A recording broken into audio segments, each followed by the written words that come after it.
be all over again. We knew it would happen. It was not a plan B, a plan C, or a plan D, all the way to Z. This was his original plan from the beginning of time. He was going to show his people that he loved them. He was going to give them an even greater gift and choice. And it was his own son. You know this story? Let me tell it. You can tell me later. You don't have the children. So, the only way that things could go back the way they were is sin, which is the disobedience to God, had to be removed. They had to take the power away from it. And death, they had to beat up death. So the only way is we needed somebody to beat up sin and to beat up death. And the only way to do that was to live life with no sin and then to beat up death. So Jesus came to earth and he did everything God wanted him to do. He was nice to people, he loved people, and he helped people. That was what God sent him here to do. And he did it without complaining and without messing up. So the devil was getting scared, but he had a plan in his back pocket. He said, okay, I see this Jesus guy is doing it without any sin, without doing anything wrong. But there's no way he's going to be able to beat death. So he thought he could beat Jesus with death.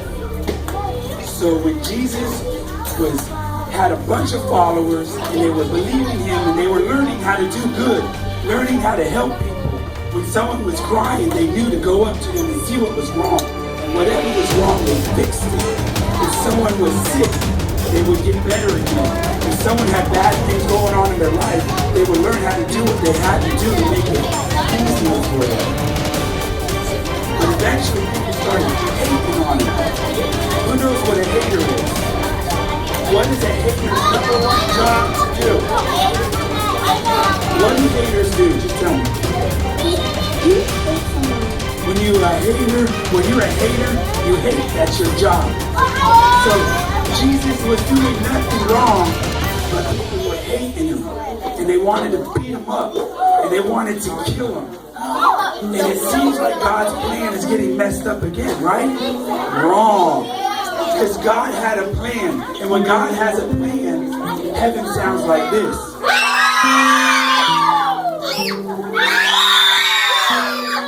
So God's plan was he needed Jesus to take the punishment of every bad thing that every bad person ever was going to do. So if somebody was going to have to get punched in the face for one bad thing I did, that would be pretty bad, right? But what if they had to get punched in the face for every single bad thing I did? That would be like a million jillion punches. And then what if they had to get punched in the face for every bad thing I did and every bad thing Mr. West did? And that would be a million jillion times 2. And what if they had to get punched in the face for every bad thing everybody ever did? Listen, they would have to beat Jesus up so bad, you wouldn't even be able to recognize who he was. And guess what those haters did? They beat him up, and they beat him up. And it looked like Jesus was beat up for every single bad thing that every single person ever did. Does this sound like a bad story? And you know what it did? It killed him. They hung him up on a cross, and he died just like he was a criminal. Let's count how many bad things Jesus ever did. Ready? Zero. But they were killing him like he did all the bad things ever. Don't worry. It's God. And they don't. Haters hate. So he died. And the devil was so happy. He thought his plan worked. He said, yes, he definitely beat sin, but he didn't beat death because he's dead. So day 1, he's still dead. Day number 2, he's still dead. But day number 3, guess what happened? alive. Woo!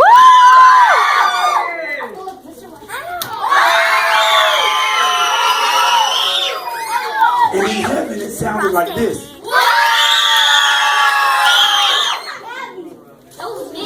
And on earth, it sounded like this. And everything was great. So, guess what? Jesus got a trophy. And on the trophy, it said, champion. He beat sin and he beat death. And now, it doesn't matter.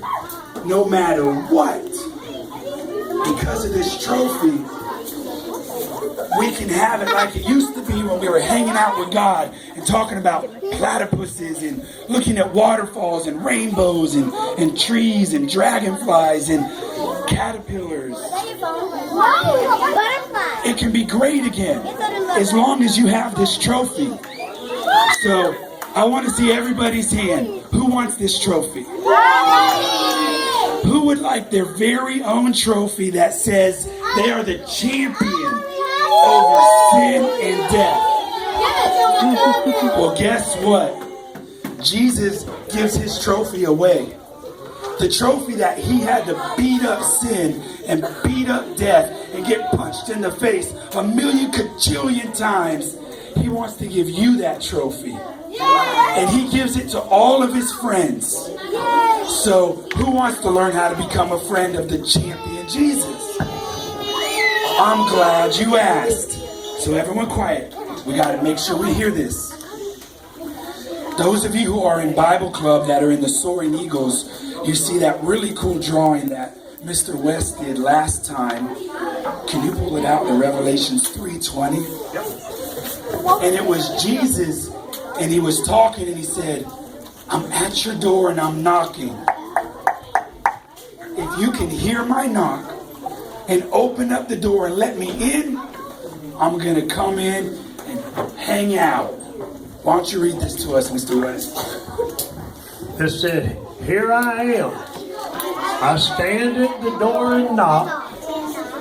If anyone hears my voice and opens the door, I will come in and eat with him and he with me.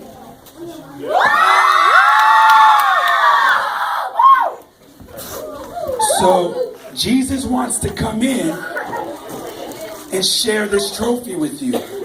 And when he does, you have the power to beat sin and to beat death. And maybe you don't understand what that means. How does this sound to you? Everything you ever did wrong, you won't get in trouble for it. And you live forever. Do those sound like good things? You know how in the movies and your friends talk about it, but people are afraid to die? Have you ever thought about death and it seems scary? On some cartoons, they have that guy with the hood over his head and he's carrying a knife and he's death and it's scary. Well, guess what? He's not scary to us because we beat him. And even though we might die here, we come right back to life and we're hanging out with in heaven with Jesus, and he has an awesome place for us to hang out with him all over again. But listen, hey, shh, the trophy's down. Trophy's down. Nobody's in trouble. I know you've been quiet all day, but this is important. I want everyone to hear it. Jesus will give you this trophy. All you have to do is ask him for it. Ask him to come in. Because he is asking if he can't come in. And all you have to do is say, come on in. So listen, I'm telling you the truth. If you ask Jesus to come into your heart, come into your life, you don't see anything different. You might not even feel anything different. But he really comes in and he really brings you this trophy. It's okay, Johnny. He really brings you this trophy, and it really happens. And then every day we get to learn more, find more about him, and become more like how he wanted us to be, so that forever and ever we can hang out with God again. So listen, we're going to break off into some groups. And I want you, if it seems like something you want, and listen,